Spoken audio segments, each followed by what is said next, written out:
It's pretty much the same even if you have like 50 bajillion toms or if you just have the one or two.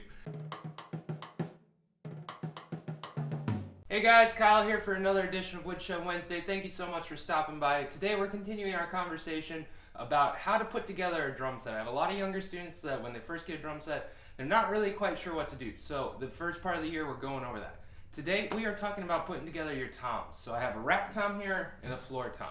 It's pretty much the same even if you have like 50 bajillion toms or if you just have the one or two. So rack toms, they're gonna be a little bit different per each brand. Mine has this little side mount here that just gets slid onto that post and tightened down. You can adjust the angle with this and that'll move it forward and backward and so on and so forth. Some people have them in a snare stand, that's gonna work exactly like a snare.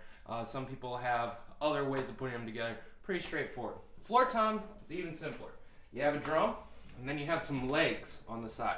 And all you do is you make sure the feet are at the bottom and you can slide these in and out